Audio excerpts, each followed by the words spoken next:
আপনাদের মধ্যে অনেকেই আছেন ওয়াইফাই ব্যবহার করেন, কিন্তু ওয়াইফাই এর পাসওয়ার্ডটি আপনি চাচ্ছেন পরিবর্তন করবেন। কিভাবে পরিবর্তন করবেন চলেন দেখিয়ে দিই। প্রথমেই আপনি যে কোনো একটি ব্রাউজার ওপেন করবেন, তবে আমি এই ভিডিওতে দেখিয়ে দেব কিভাবে আপনি টিপি লিঙ্ক রাউটারের পাসওয়ার্ড পরিবর্তন করবেন। আপনারা লিখবেন গুগলে এসে 192.168. তারপর 0 তারপর .1 দিয়ে আপনারা এন্টার করবেন।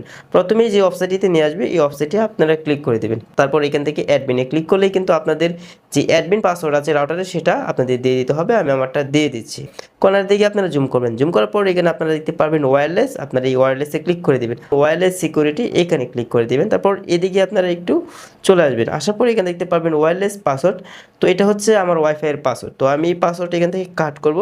কাট করে এখন ধরেন আমি আমার নাম দিয়ে হচ্ছে পাসওয়ার্ডটা এখান থেকে দিয়ে দিচ্ছি। আপনি আপনার মতো করে পাসওয়ার্ড দিয়ে দিবেন। দেখেন এখান থেকে সেভে ক্লিক করলে কিন্তু অটোমেটিকলি আমার স্মার্টফোনে যে কানেকশন আছে সেটা কিন্তু ডিসকানেক্ট হয়ে যাবে। তো আমি সেভে ক্লিক করলাম, তো দেখেন এখনই কিন্তু ডিসকানেক্ট হয়ে যাবে। দেখেন